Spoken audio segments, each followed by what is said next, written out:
Dear students, मैं doctor CL. Verma, associate professor, department of zoology, government Lohia college Churu.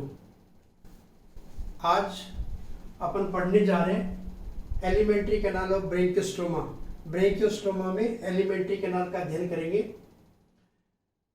या यूँ कह सकते हैं कि डाइजेस्टिव सिस्टम ऑफ ब्रेंकियोस्टोमा। ये टॉपिक अपने आप में बहुत बड़ा है, इसलिए इसको अपन दो भागों में पढ़ेंगे। एक भाग में अपन पढ़ेंगे एलिमेंट्री कैनाल की संरचना और दूसरे पार्ट में पढ़ेंगे डाइजेस्टिव सिस्टम या फिजियोलॉजी ऑफ डाइजेशन।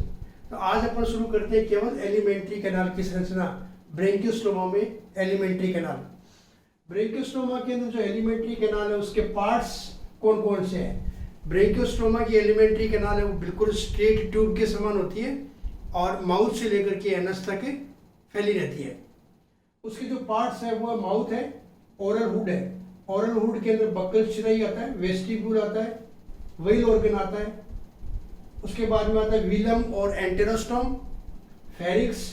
फेरिक्स के कुछ पार्ट्स अपन ने बता रखे हैं, अलग अलग बताएंगे। Pharyngeal wall, gill slits, endostyle, epipharyngeal groove, peripharyngeal band, oesophagus, intestine और रेक्टम। ये सारे के सारे पार्ट्स हैं जो एलिमेंट्री कैनाल के हैं। प्रत्येक पार्ट्स को अपन एक एक करके यहाँ पर लेंगे। ये अपन ने एक डायग्राम बनाया। इस डायग्राम का एक बार मैं आपको सुपरफिशियली बता देता हूँ कि ये इसकी डोर्सल सरफेस है और ये वेंट्रल सरफेस है। ये इसका आगे वाला भाग है जो कि रोस्ट्रम कहलाता है। पीछे के लेक्चर्स में अपन ने पढ़ा है कि इसके ऊपर डोर्सल फिन होता है, तो ये डोर्सल फिन का अपन ने यहाँ पे दिखा रखा है। ये डोर्सल फिन है जिसके अंदर क्या पाए जाते हैं, डोर्सल फिन रेज बॉक्सेज होते हैं। उसके बाद में यहाँ पर इसकी वेंट्रल नर्व कॉर्ड दिखा रखी है अपन ने।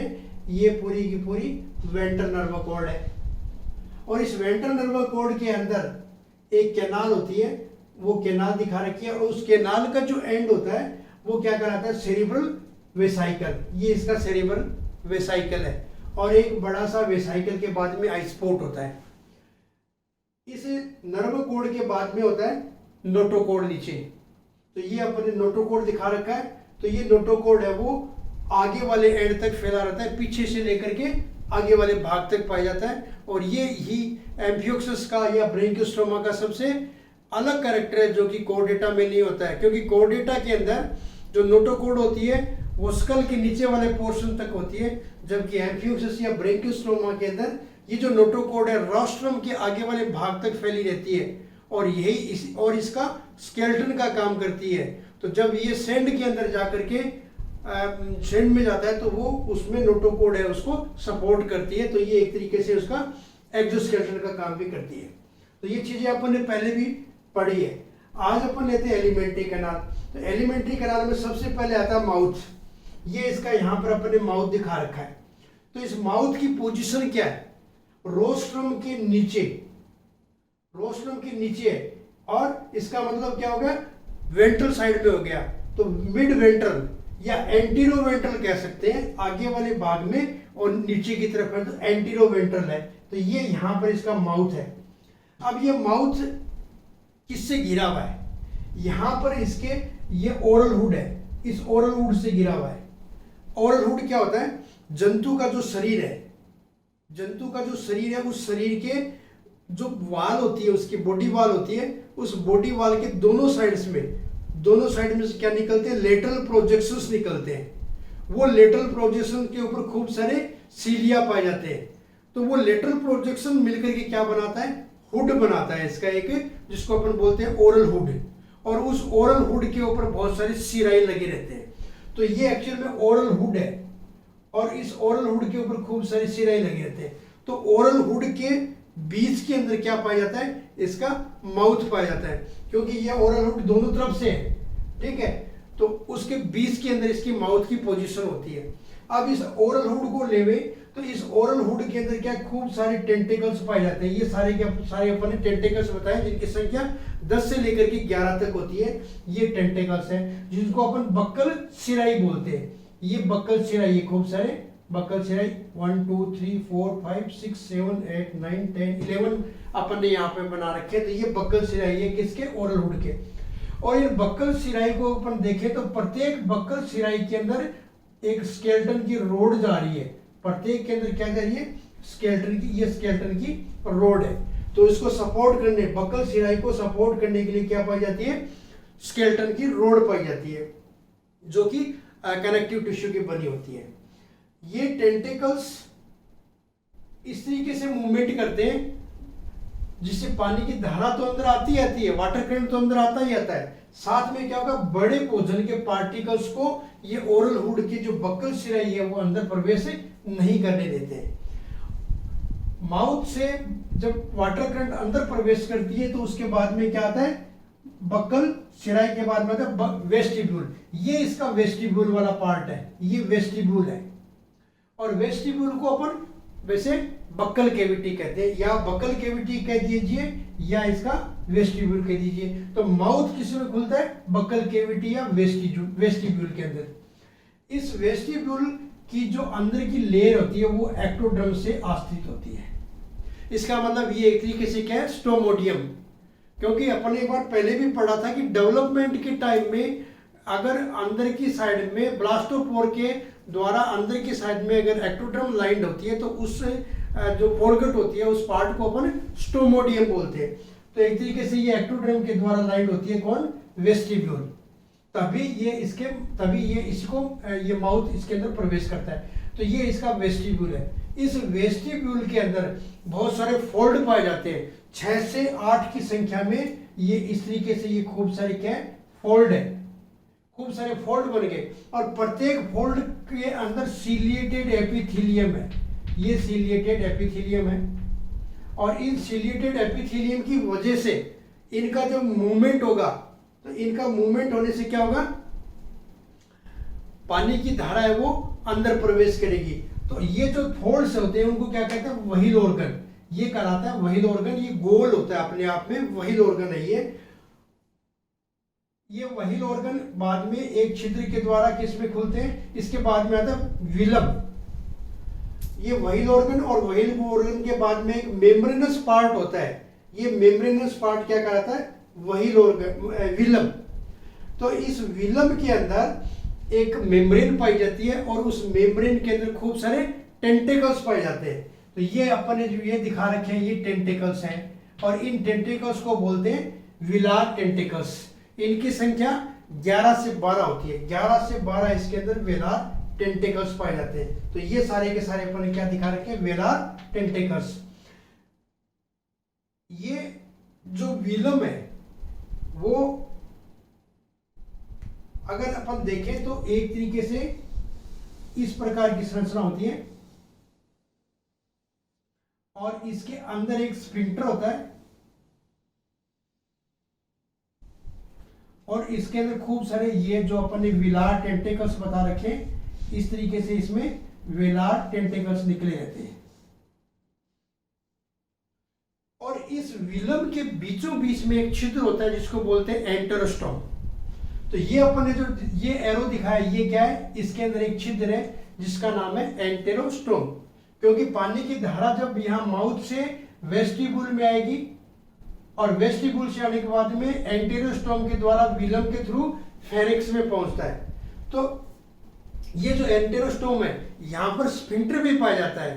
पानी को इसको कम और ज्यादा करने के लिए, संकुचित और फैलाने के लिए यहाँ पर एक स्फिंक्टर पाया जाता है। तो इस तरीके से ये वेलार टेंटिकल्स भी क्या मूवमेंट करते हैं, तो उससे भी क्या होगा? पानी की धारा वो अंदर प्रवेश करती है। तो ये कई बार कुछ वैज्ञानिकों ने ये भी कहा कि इसका माउथ ये है एंटेरोस्टोम। ये माउथ एंटेरोस्टोम नहीं हो सकता क्योंकि ये सीधा किस में खुलता है? फेरिक्स में खुलता है, और माउथ कभी भी फेरिक्स में नहीं खुलता है, पहली चीज। दूसरी बात ये है कि ये एंडोड्रम के द्वारा लाइंड होता है, जबकि माउथ हमेशा किस में खुलता है? एक्टोड्रम की लाइन जो होती है उसके अंदर। तो ये वेस्टिब्यूल वाला जो छिद्र है वो क्या कराता है? माउथ। जबकि ये एंटेरोस्टोम माउथ नहीं है, ये केवल विलम को और वेस्टिब्यूल को जोड़ने वाला छिद्र होता है। तो यहां से पानी प्रवेश करता है तो उसके बाद में किस में पहुंचता है? फेरिक्स में। ये अपन ने यहाँ पर इसकी फेरिक्स दिखाई है। अब ये फेरिक्स है किस में? क्योंकि अब इसकी बॉडी की कैविटी है जिसको अपन एट्रियम बोलते हैं। तो ये पूरा का पूरा ये अपन ने मसल्स, ये जो येलो कलर का दिखा रखा है ये तो मसल्स है, और मसल्स के बाद में ये क्या है, ये जो स्पेस है, ये जो स्पेस दिखा रखा है ये क्या एट्रियम है। अब एट्रियम का थर्ड फोर्थ भाग है वो किसके द्वारा घेरा रहता है, फेरिंक्स के द्वारा, क्योंकि यहाँ पर फेरिंक्स है वो बहुत बड़ी होती है। तो ये अपन ने यहां से लेकर के यहां तक क्या दिखा रखा है, फेरिंक्स।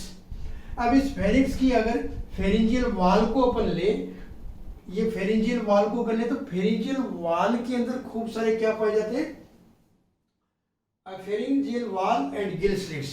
फेरिंजियल वाल एंड गिल स्लिट्स, फेरिंक्स की वाल के अंदर 150 से 200 तक छिद्र पाए जाते हैं, उन्हीं छिद्रों को अपन कहते हैं गिल स्लिट्स। तो ये अपन ने यहाँ पे गिल स्लिट्स है वो दिखा रखे हैं, ये गिल स्लिट्स है, ये सारे के सारे दिखा रखे हैं। ये क्या है, गिल बार दिखा रखी है अपन ने, और इनके बीच बीच में जो ये गिल बार है, खूब सारी गिल बार दिखा रखी है, और गिल बार के जो बीच में स्पेस है वो क्या है, गिल रोड है। अब इसके अंदर खूब सारे छिद्र पाए जाते हैं, उन छिद्रों के द्वारा ही ये इस एट्रियल कैविटी से कम्युनिकेट होती है। इन दोनों का आपस में संबंध किसके द्वारा होता है, ये फेरिंक्स है, और फेरिंक्स के अंदर खूब सारे 150 से लेकर के 200 तक छिद्र पाए जाते हैं, उन छिद्रों के द्वारा ये एट्रियल कैविटी से कम्युनिकेट होती है। अब इस फेरिंजियल वाल को लेकर अपन को खूब सारे यहाँ पर छिद्र दिखाई देते हैं। तो ये डायग्राम देखिए आप, इस डायग्राम में अपन ने ये जो बना रखे, ये जो बना रखे, ये सारे के सारे छिद्र है, ये सारे के सारे क्या कहते हैं, फेरिंजियल गिल स्लिट्स है। ये फेरिंजियल गिल स्लिट्स दिखा रखे हैं अपन ने। अब दो खूब सारी गिल स्लिट्स है। अब यहाँ पर प्राइमरी गिल बार भी होती है और सेकेंडरी गिल बार भी होती है, और प्राइमरी गिल रोड भी होती है और सेकेंडरी गिल रोड भी होती है। आप इसको समझने की कोशिश करना कि दो गिल स्लिट्स के बीच का जो स्पेस होता है, दो गिल स्लिट्स, कोई सा भी दो गिल स्लिट ले लीजिए आप, ये ले लीजिए या ये दो ले लीजिए या ये दो ले लीजिए, कोई भी दो गिल स्लिट्स के बीच का जो स्पेस होता है वो गिल बार कहलाता है। ये गिल बार है एक, ये दूसरी गिल बार, ये तीसरी गिल बार, ये चौथी गिल बार, और ये पांचवी गिल बार। गिल बार बताइए मैंने आपको। अब गिल बार जो है वो दो प्रकार की है, प्राइमरी गिल बार और सेकेंडरी गिल बार। प्राइमरी गिल बार कौन सी है, ये देखिए आप, प्रत्येक, ये पूरी की पूरी गिल बार है, ये भी गिल बार है, ये भी गिल बार है। प्रत्येक गिल बार को सपोर्ट करने के लिए अंदर जो छड़ पाई जाती है उसको कहते हैं गिल रोड। तो ये इसके अंदर अपन ने दिखा रखी है व्हाइट कलर की गिल रोड, ये इसमें रेड कलर की गिल रोड दिखा रखी है, फिर व्हाइट कलर की दिखा रखी है, और फिर रेड कलर की गिल रोड दिखा रखी है। अब इसमें अंतर क्या देखिए, जिस गिल रोड नीचे से बाइफरकेटेड है, जो गिल रोड नीचे से बाइफरकेटेड है वो क्या कहलाती है, प्राइमरी गिल रोड। ये प्राइमरी गिल रोड है, ये भी प्राइमरी गिल रोड है, ठीक है। और ये जो बाइफरकेटेड नहीं है, रेड वाली दिखा रखी है, वो क्या है, सेकेंडरी गिल रोड है। कहने का मतलब है कि एक ये प्राइमरी गिल बार, ये सेकेंडरी गिल बार, ये प्राइमरी गिल बार और ये सेकेंडरी गिल बार अल्टरनेट है। ये प्राइमरी गिल बार, उसके बाद में सेकेंडरी गिल बार, प्राइमरी गिल बार, सेकेंडरी गिल बार, प्राइमरी गिल बार। डिफरेंशिएट आप कैसे कर रहे हैं, जिनमें बाइफरकेटेड है वो प्राइमरी गिल रोड है, और जिसमें बाइफरकेटेड नहीं है वो सेकेंडरी गिल रोड है। तो ये गिल रोड हो गई, और ये प्राइमरी गिल बार दिखा रखी है अपन ने पूरी की पूरी, और ये क्या है, ये सेकेंडरी गिल बार, ये प्राइमरी गिल बार और ये सेकेंडरी गिल बार। तो इस प्रकार से ये फेरिंजियल वाल होती है, किसकी, फेरिंक्स की फेरिंजियल वाल, जिसके अंदर अपन ने खूब सारे गिल स्लिट्स दिखाए, और गिल स्लिट्स के अंदर प्रत्येक के अंदर गिल बार दिखाए, जिसको अपने प्राइमरी और सेकेंडरी गिल बार और प्राइमरी और सेकेंडरी गिल रोड के अंदर डिफरेंशिएट किया है। तो इस प्रकार से इसकी ये फेरिंक्स होती है। इसके बाद में देखिए फेरिंक्स के नीचे, फेरिंक्स के नीचे ये एंडोस्टाइल है, ये जो है ये एंडोस्टाइल दिखाई है अपन ने, ये इसकी एंडोस्टाइल है। ये एंडोस्टाइल के अंदर 4 ग्रूव होती है, इस एंडोस्टाइल के अंदर 4 ग्रूव होती है, और 4 ग्रूव होने से क्या होगा, जो सीलेटेड लेयर होगी वो 5 हो जाएगी, ग्रूव 4 होगी तो अपने आप ही है कि सीलिएटेड लेयर क्या होगी 5, और उसके अंदर खूब सारे सीलिया पाए जाते हैं और इसके अंदर खूब सारी ग्लैंड सेल्स पाई जाती है। तो ये इसकी एंडोस्टाइल है। अब इस एंडोस्टाइल के जो आगे का पोर्शन है वो क्या कहलाता है, पेरीफेरेंजियल बेंड, और पेरीफेरेंजियल बेंड के आगे का पोर्शन क्या कहलाता है, एपीफेरेंजियल ग्रूव। देखिए यहां से ये कंटिन्यू चल रहा है, ये यहां से लेकर के अपने यहां तक के पोर्शन को क्या कहा, एंडोस्टाइल। एंडोस्टाइल के बाद में उसी पोर्शन को अपने क्या कहा, पेरीफेरेंजियल बेंड। ये पेरीफेरेंजियल बेंड है, और पेरीफेरेंजियल बेंड के बाद में जो ऊपर जो डोर्सल साइड में जो जा रहा है उसको कह रहे हैं एपीफेरेंजियल ग्रूव। वही एक चीज है, संरचना बदल गई तो नाम भी उसका बदल गया। तो ये एंडोस्टाइल, ये पेरीफेरेंजियल बेंड और ये एपीफेरेंजियल ग्रूव। अब इस पेरीफेरेंजियल बेंड की वजह से क्या होगा, फेरिक्स तो यहां से स्टार्ट होगी तो ये स्पेस बच गया, ये स्पेस बच गया। तो ये स्पेस क्या कहलाता है, प्री ब्रेंकियल पार्ट ऑफ फेरिक्स। ये प्री ब्रेंकियल पार्ट है और ये ब्रेंकियल पार्ट है। हार्डमानिया में भी अपन ने फेरिक्स पढ़ी थी, उसमें भी अपन ने क्या किया था, प्री ब्रेंकियल जोन किया था और ब्रेंकियल जोन किया था, ब्रेंकियल शेक बताया था, बड़ा गड़े नुमा। तो यहां पर भी क्या है, ये ब्रेंकियल शेक है और ये प्री ब्रेंकियल शेक है, ये या प्री ब्रेंकियल पार्ट ऑफ फेरिक्स है। इस प्री ब्रेंकियल पार्ट में कोई भी गिल स्लिट्स नहीं है, यहां पर कोई गिल स्लिट्स नहीं पाया जाता। इसके बाद वाले पार्ट में गिल स्लिट्स पाए जाते हैं, इसलिए इसको ब्रेंकियल जोन बोलते हैं। तो इस तरीके से ये इसकी फेरिक्स की संरचना है। यहाँ पर अपने ट्रांसवर्स मसल दिखाई है, यहाँ पर एट्रियम दिखाया है, ये सॉरी एंडोस्टाइल दिखाया है और ये एट्रियम दिखाया है। तो ये आकर के एपीफेरेंजियल ग्रूव, इस तरीके से ये वाला फेरिक्स का पार्ट होता है। उसके बाद में अपन आते हैं आगे, इसोफेगस। नेक्स्ट पार्ट कौन सा होगा, इसोफेगस। इस इसोफेगस में देखिए यहां पर एक मैंने चित्र बनाया है। इस चित्र में देखिए ये एंडोस्टाइल, ये पेरीफेरेंजियल बेंड और ये एपीफेरेंजियल ग्रूव। ये जो पोर्शन दिखा रखा है सेम पोर्शन अपन ने ये बनाया है, ठीक है। अब ये फेरिक्स किस में खुलेगी, इसोफेगस में। तो ये एपीफेरेंजियल है, ये एपीफेरेंजियल ग्रूव आगे जाकर के किस में खुलती है, इसोफेगस में। तो यहां देखिए ये आगे जाकर के ये इसका इसोफेगस है। इसोफेगस ये वाला पोर्शन इसोफेगस है जो कि फेरिंग्स को किससे जोड़ता है, इंटेस्टाइन से जोड़ने का काम करता है और इसके अंदर सीलिएटेड एपिथेलियम पाई जाती है। ये इसोफेगस के बाद में ये पोर्शन आ गया इंटेस्टाइन का। तो यहां से शुरू हो गया इंटेस्टाइन। अब इस इंटेस्टाइन के 3 पार्ट है। जो एंटीरियर पार्ट है, जो इंटेस्टाइन का ये एंटीरियर पार्ट है, ये इस तरीके से एक अतिवर्धी निकलती है, इसको बोलते हैं मिडगट डाइवर्टिकुलम। वैसे इंटेस्टाइन के 3 पार्ट कौन से हो गए, मिडगट, हाइंडगट और फिर रेक्टम। मिडगट, उसके बाद में हाइंडगट और उसके बाद में रेक्टम है। तो ये इंटेस्टाइन के 3 भाग हो गए। तो यहां पर देखिए उस 3 भाग में भी क्या होता है कि जैसे इसोफेगस आगे से आकर के किस में खुलती है, इंटेस्टाइन में। तो इंटेस्टाइन का पहला पार्ट एक अतिवर्धी निकलती है जिसका नाम है मिडगट डाइवर्टिकुलम। ये मिडगट डाइवर्टिकुलम है। और मिडगट डाइवर्टिकुलम के बाद में है लेटरल सीलिएटेड ट्रैक्ट। तो ये लेटरल सीलिएटेड ट्रैक्ट दिखाई है अपन ने। तो यहां से जब भोजन आगे आता है इसोफेगस में, और इसोफेगस में आने के बाद में क्या होगा लेटरल सीलिएटेड ट्रैक्ट क्या करती है, उस भोजन को मिडगट डाइवर्टिकुलम में भेजती है। और ये मिड डाइवर्टिकुलम एक तरीके से डाइजेस्टिव ग्लैंड है, पेंक्रियाज की तरह काम करती है। तो यहां से भोजन हिम्मत करके आगे आता है और आने के बाद में ये जो एक नेक्स्ट पार्ट आ गया उसको बोलते हैं इलियोसिकल रिंग। ये इसकी इलियोसिकल रिंग है। यहाँ पर खूब सारी गोल गोल रिंग्स ही पाई जाती है। तो इन रिंग्स में क्या होता है, मूवमेंट होता है। तो मूवमेंट होगा तो क्या, तो भोजन यहाँ से आगे जाएगा तो यहाँ म्यूकस का जो म्यूकस विद भोजन जो होगा, फूड होगा, वो क्या होगा, इन इलियोकोलिक रिंग जो होता है उस इलियोकोलिक रिंग में मथा जाता है और उसमें डाइजेस्टिव एंजाइम मिक्स हो जाते हैं। तो यहाँ पर भोजन का पाचन होता है इलियोकोलिक रिंग में। इलियोकोलिक रिंग के बाद में आ जाता है हाइंड गट, और हाइंड के गट के बाद में क्या आता है, हाइंड गट बहुत ही छोटा सा नेरो पार्ट है, और उसके बाद में आता है रेक्टम। तो रेक्टम क्या है, हेवीली सीलिएटेड होता है, काफी सीलिएटेड पार्ट होता है ये रेक्टम। और रेक्टम के बाद में एक गोल छिद्र होता है जिसको अपन बोलते हैं सर्कुलर अपर्चर होता है, जिसको अपन एनस बोलते हैं।